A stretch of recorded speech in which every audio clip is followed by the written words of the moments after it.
नमस्कार दोस्तों, जय हिंद जय भारत। मैं हूं CL Saini, CDRK Saini B Ed classes में आप सभी का हार्दिक स्वागत है, अभिनंदन है।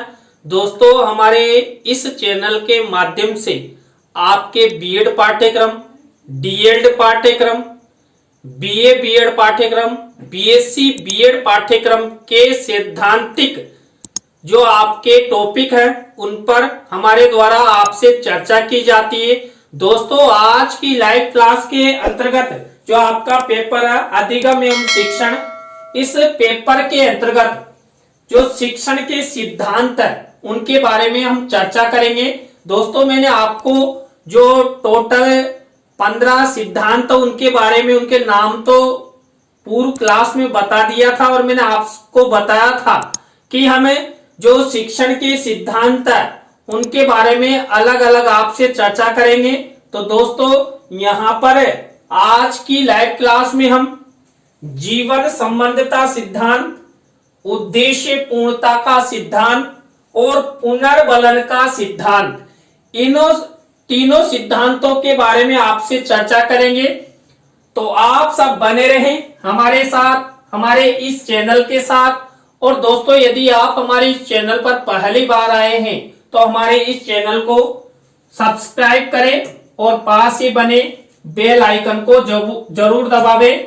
दोस्तों, यहाँ पर हम सबसे पहले जीवन संबंधता का सिद्धांत, इसके बारे में हम चर्चा करेंगे।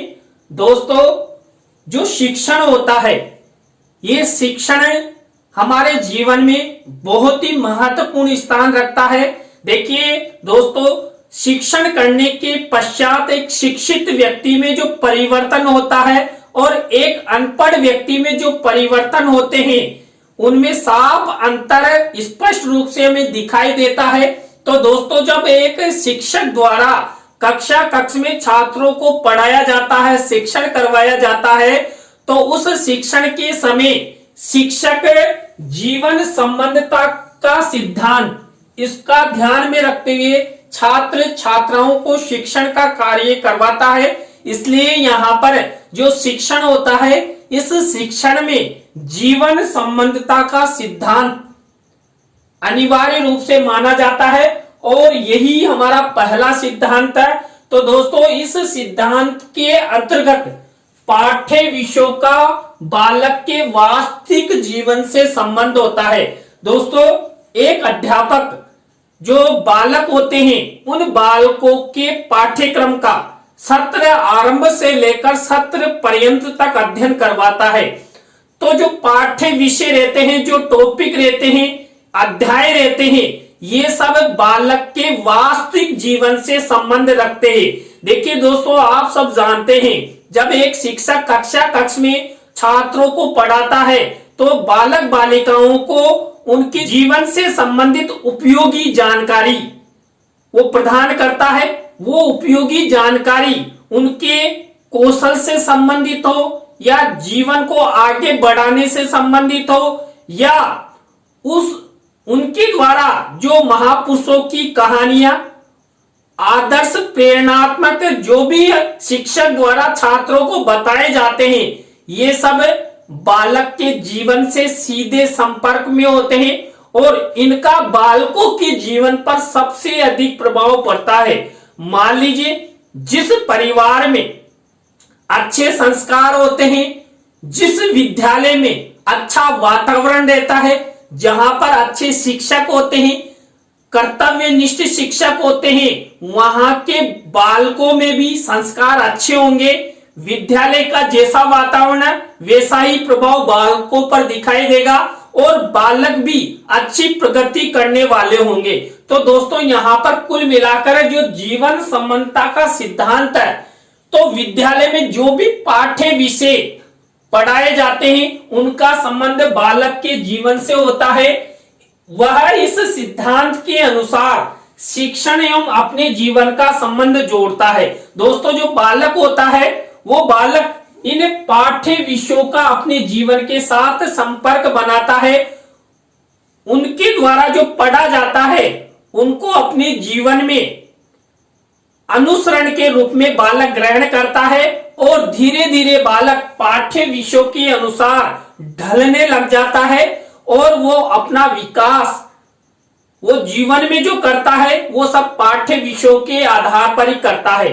मान लीजिए एक शिक्षक द्वारा कक्ष में पाठ्य विषय के रूप में स्वामी विवेकानंद जी के बारे में, उनके आदर्शों के बारे में, उनके ज्ञान के बारे में एक शिक्षक द्वारा छात्रों को बताया जाता है, तो सीधा सीधा बालकों पर किनका प्रभाव दिखाई देगा? स्वामी विवेकानंद जी के जीवन से संबंधित उनके जो आदर्श है, उनके जो ज्ञान है, उनके बारे में, उनके वास्तविक जीवन पर सीधा संपर्क बनेगा। इसलिए शिक्षक किसी भी महापुरुष, किसी भी व्यक्ति विशेष या जो पाठ्य सामग्री की जो अभिप्रेरणात्मक पाठ्य विषय होते हैं उनको ज्यादा संबंध रखते हुए वो बालकों को सिखाने का कार्य करता है। बालक द्वारा शिक्षण के माध्यम से वास्तविक जीवन से संबंधित हो जाने पर बालक में विभिन्न विषयों का ज्ञान अधिक सुगमता तथा शीघ्रता से अधिगमित हो जाता है। देखिए दोस्तों, कक्ष में एक शिक्षक द्वारा यदि बालकों को अच्छे अच्छे महापुरुषों के जो आदर्श ज्ञान है या अभिप्रेरणात्मक कथाएं हैं या जीवन को संबंध जोड़ते हुए ऐसे विषयों को सिखाया जाता है, तो बालक उनको शीघ्र अपने जीवन में ढालते हैं, ग्रहण करते हैं और अपना विकास करते हैं। इसलिए यहाँ पर जो भी शिक्षण कार्य होता है उस शिक्षण कार्य के अंतर्गत एक शिक्षक को बालकों के वास्तविक जीवन को जोड़ते हुए अध्ययन अध्यापन करवाना चाहिए, शिक्षण करवाना चाहिए, बालकों को सिखाना चाहिए, जिससे बालकों में शीघ्र अधिगम हो और वास्तविक अधिगम हो और उस शिक्षण के द्वारा बालकों का फ्यूचरकृत विकास हो। बालक सभी विषयों को सरलता से सीख जाता है और उसके जीवन से संबंधित हो जाते हैं। दोस्तों, अभी मान लीजिए मैं हूं या आप हैं या हम सबके जो विद्यार्थी है, हम सब जो ज्ञान बालकों को प्रदान करते हैं वही बालकों का अनुकरणीय ज्ञान होता है। हमसे ही बालक सीखता है, तो हम जैसा उनके जीवन का संबंध रखते हुए पाठ्य विषय पढ़ाएंगे, अभिप्रेरणात्मक वाक्य कहेंगे, अभिप्रेरणात्मक कथाएं कहेंगे, चित्रों को दिखाएंगे, किसी महापुरुषों के बारे में बताएंगे, तो बालक उनके आचरण संबंधी, उनके जीवन का जो ज्ञान है वो अपने जीवन में ग्रहण करेंगे। इसलिए यहाँ पर दोस्तों जो शिक्षण के सिद्धांत है, इसमें पहला सिद्धांती जीवन संबंध का सिद्धांत माना गया है और इस सिद्धांत का अनुकरण शिक्षक को जरूर करना चाहिए, जिससे बालकों के वास्तविक जीवन में फ्यूचरकृत विकास हो सके। तो दोस्तों ये पहला सिद्धांत हो गया।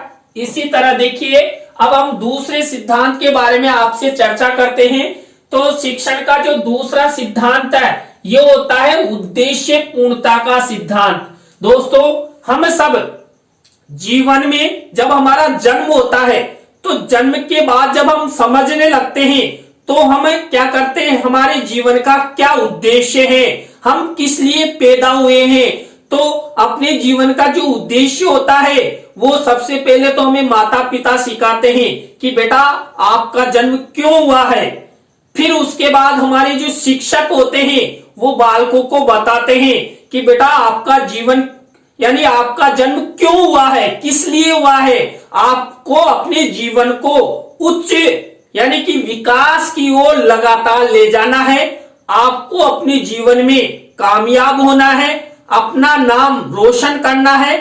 तो यहाँ पर दोस्तों जो उद्देश्य पूर्णता का सिद्धांत है ये एक विशेष उद्देश्य को लेते हुए आगे बढ़ता है और यही बालकों के जीवन में दोस्तों कोई बालक है यदि छोटी उम्र से ही डॉक्टर बनना चाहता है तो उसे उसके परिवारजन, उसके जो शिक्षक होते हैं उस उद्देश्य, कौन सा उद्देश्य, डॉक्टर बनने का जो उद्देश्य है उसको लेकर लगातार उसे शिक्षण कार्य करवाते हैं, समझाते हैं, कई प्रकार का ज्ञान बालक को देते हैं।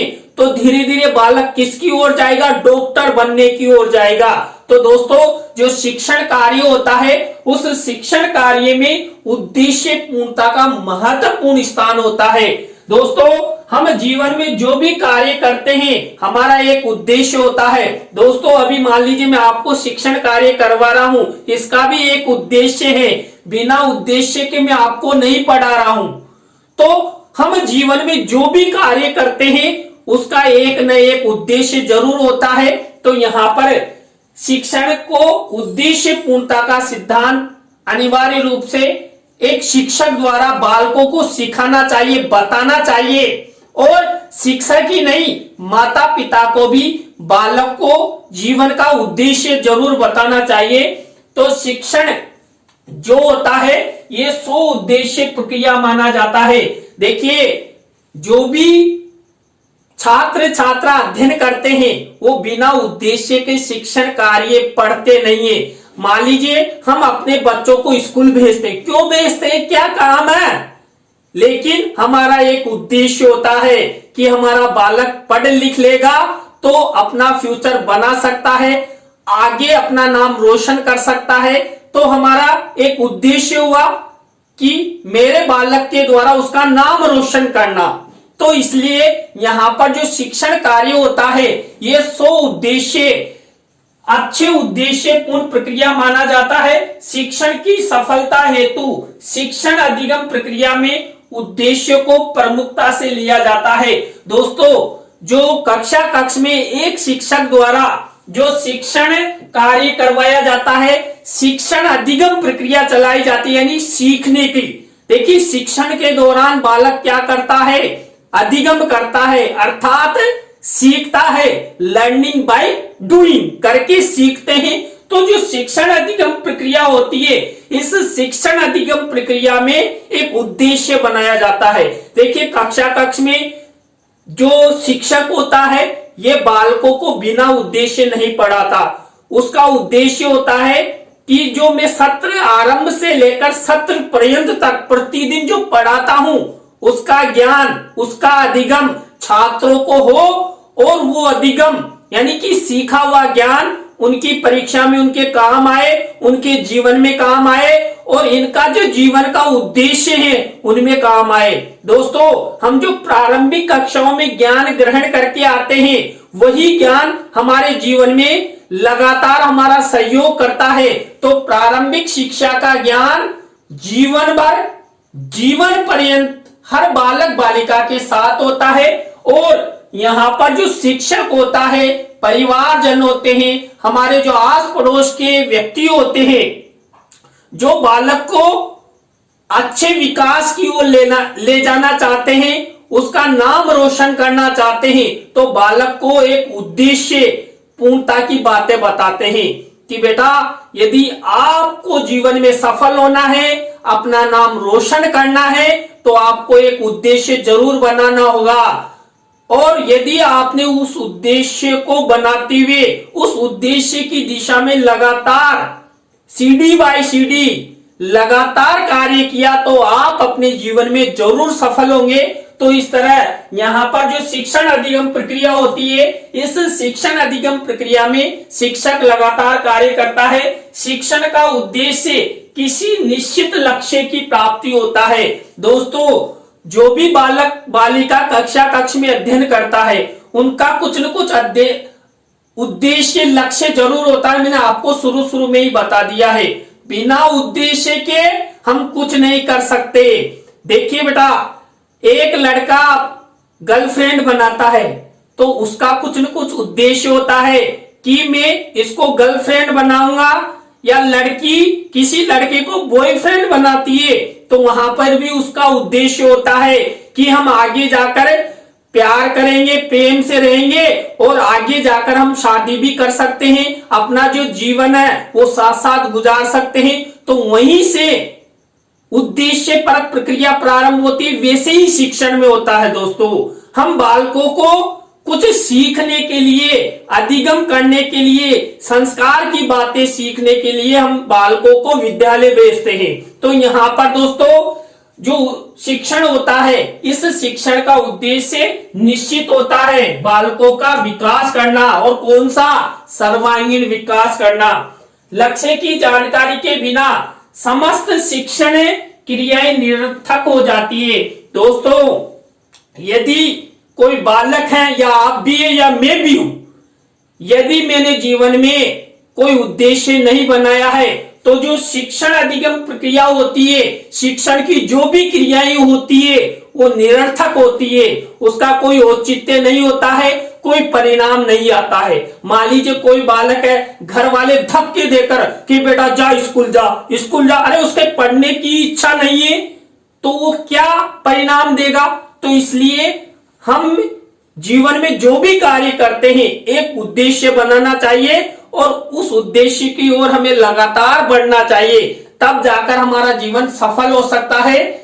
बिना उद्देश्य के हमारा जीवन सफल नहीं हो सकता। इसलिए बालकों को भी अभिप्रेरणात्मक बातें बतानी चाहिए, संज्ञान में लाना चाहिए कि बेटा, यदि आप उद्देश्य बनाते हैं और उस उद्देश्य की दिशा में कार्य करते हैं, तो आप 100% सफल होंगे। तो इसलिए बिना उद्देश्य के जो भी कार्य किया जाता है, वो निरर्थक होता है। शिक्षण क्रिया को सफल एवं उपयोगी बनाने के लिए यह आवश्यक है कि शिक्षक एवं विद्यार्थी दोनों शिक्षण के उद्देश्य से अवगत हो। दोस्तों, ये बिल्कुल सही है कि कक्ष में जो शिक्षक द्वारा शिक्षण कार्य करवाया जाता है, तो शिक्षक का तो उद्देश्य है, लेकिन छात्रों का भी उद्देश्य होना चाहिए कि जो हमारे शिक्षक द्वारा जो भी बताया जा रहा है उसको हम ग्रहण करें, और जो शिक्षक द्वारा जो पाठ्य विषय टॉपिक हमें समझाए जा रहे हैं, ये हमारे जीवन के लिए उपयोगी है, हमें ग्रहण करना चाहिए। तो जो उद्देश्य की क्रिया होती है, इसमें शिक्षक और छात्र का महत्वपूर्ण स्थान होता है। बिना शिक्षक, बिना छात्र के शिक्षण अधिगम प्रक्रिया संपादित नहीं हो सकती। ये आप सब जानते हैं, क्योंकि आप सब देश के भावी अध्यापक बनने जा रहे हैं। तो दोस्तों, ये जो उद्देश्य पूर्णता का सिद्धांत है, ये जीवन के लिए बहुत ही आवश्यक है। चाहे शिक्षा का क्षेत्र लो या आप किसी भी क्षेत्र का कोई सा भी कार्य कर रहे हैं, बालक की क्रियाओं को उचित दिशा में तभी उत्पन्न किया जा सकता है जब उन्हें शिक्षण के उद्देश्यों से अवगत करा दिया जाए। दोस्तों, मैंने आपको एक उदाहरण बताया था डॉक्टर बनने का। यदि किसी बालक का उद्देश्य डॉक्टर बनना है, तो उसे उस दिशा में ले जाना होगा, वैसा ही शिक्षण कार्य करवाना होगा, और किसी एक दिन बालक जरूर डॉक्टर बनेगा। तो इसलिए हमें बालकों को उस दिशा में ले जाना चाहिए जिस दिशा में बालक ने अपना उद्देश्य बनाया है। तो यहां पर दोस्तों, ये उद्देश्य पूर्णता का सिद्धांत हुआ। आपको इस तरह परीक्षा में आ जाए तो इसके बारे में अच्छे से लिखना है, और आपकी परीक्षा में ये सालाना एक न एक उद्देश्य जरूर आता है। इसके बाद देखिए दोस्तों, पुनर्बलन का सिद्धांत। पुनर्बलन, बल। देखिए, आपने रस्सी देखी होगी, अरे रस्सी में जो बल लगाते हैं ऐसे, तब जाकर देखिए रस्सी कितनी कठोर हो जाती है, और 100 व्यक्ति भी उसे खींचते हैं तो टूटती नहीं है। क्यों? क्योंकि उसमें बल लगा दिया गया है। तो यहां पर जो पुनर्बलन है, ये पुनर्बलन किनको प्रदान किया जाता है? बालक बालिकाओं को प्रदान किया जाता है, एक शिक्षक द्वारा। तो कक्ष में शिक्षण कार्य के दौरान एक शिक्षक द्वारा छात्र छात्राओं को पुनर्बलन प्रदान किया जाता है, उन्हें अभिप्रेरणात्मक दिशा में ले जाया जाता है। मान लीजिए, हम सब जानते हैं सभी बालकों की एक जैसी बुद्धि नहीं होती। कोई बालक प्रतिभाशाली होता है, कोई बालक कमजोर भी होता है, लेकिन जो कमजोर बालक होते हैं, इन बालकों को शिक्षक द्वारा पुनर्बलन प्रदान किया जाता है। हाँ बेटा, आप जीवन में सफल होगो, आप ये कार्य जरूर कर सकते हैं। इसलिए यहाँ पर जो शिक्षक होता है, ये बालकों को बार बार पुनर्बलन प्रदान करता है, तभी जाकर जो शिक्षण की सफलता निश्चित हो सकती है। नवीन अनुभवों का पुराने अनुभवों से संबंधित स्थापित हो जाने पर नवीन विषय का समझना सुगम हो जाता है और उसका ज्ञान स्थायी हो जाता है। दोस्तों, आप सब जानते हैं हमारे जीवन में जो हमने पूर्व अनुभव लिए, उन पूर्व अनुभवों के आधार पर हम उच्च स्टेप पे जाते हैं, यानी कि उच्च कक्षाओं में जाते हैं और उच्च कक्षाओं में हम क्या करते हैं, नवीन ज्ञान ग्रहण करते हैं। तो दोस्तों, हमारा जो नवीन ज्ञान है और हमारे द्वारा जो पूर्व अनुभव लिए गए हैं, वो पूर्व अनुभव हमारे नए ज्ञान को स्थायित्व प्रदान करते हैं। क्यों? क्योंकि उधर हमने कण कण, देखिए एक कहावत है, कण कण से मन होता है। तो प्रारंभिक कक्षाओं का ज्ञान हमारी उच्च कक्षाओं में हमारे लिए बहुत महत्वपूर्ण स्थान रखता है। इसलिए पर यहाँ पर जो छात्रों को पूर्व ज्ञान होता है, उस पूर्व ज्ञान को नवीन ज्ञान के साथ जोड़ा जाता है। शिक्षक नवीन अनुभवों को स्थायी बनाने के लिए पुनर्बलन का सहारा लेता है।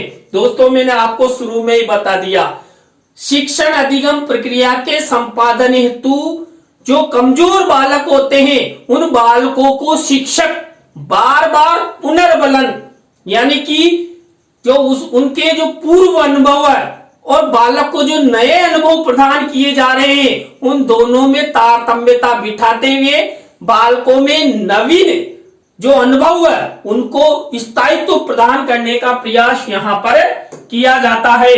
पुनर्बलन का तात्पर्य नवीन अनुभवों को दृढ़ बनाने से है, जिससे वे उनके मस्तिष्क का अंग बन जाए।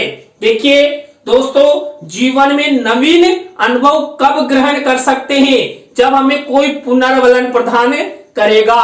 देखिए दोस्तों, शिक्षण कार्य के दौरान एक शिक्षक छात्रों को बार बार पुनर्बलन प्रदान करता है। बेटा, आप कर सकते हो, आप किसी से कमजोर नहीं, आप प्रतिभाशाली बालक के समान हो। तो ऐसे बातें, ऐसी क्रियाएं कर करके शिक्षक बालकों को चढ़ाता है और जो कमजोर बालक है वो भी क्या हो जाते हैं, धीरे धीरे प्रतिभाशाली बालक बन जाते हैं। देखिए दोस्तों, हम जब प्रारंभिक कक्षाओं में जाते हैं और कक्षा 4-5 तक आ जाते हैं, जहां तक हमें पुस्तक पढ़ना नहीं आता है। अब देखिए, शिक्षक धीरे धीरे छात्रों को पुनर्बलन प्रदान करता है कि बेटा आप पुस्तक पढ़ सकते हैं और यदि आप प्रतिदिन इस तरह पुस्तक पढ़ोगे तो एक दिन आपको अच्छी पुस्तक पढ़ना आ जाएगा। तो बालक सोचता है कि हमारे गुरुजी सही कह रहे हैं, तो बालक धीरे धीरे पुस्तक पढ़ने का अभ्यास करता है और वो धीरे धीरे सफल हो जाता है। और देखिए, जब हम बड़े हो जाते, इतने बड़े, तो क्या होता है, हम अच्छी तरह बुक पढ़ना शुरू कर देते हैं। तो वैसे ही यहाँ पर शिक्षक जो बालकों के अनुभव होते हैं, उन अनुभवों को दृढ़ यानी कि स्थायी बनाने के लिए वो लगातार कार्य करता है, पुनर्बलन प्रदान करता है। शिक्षण प्रक्रिया के दौरान शिक्षक छात्रों में दृढ़ अनुभव की स्थापना हेतु पुनर्बलन का सहारा लेता है। दोस्तों, जीवन में एक शिक्षक छात्रों को अधिक से अधिक पुनर्बलन प्रदान करता है।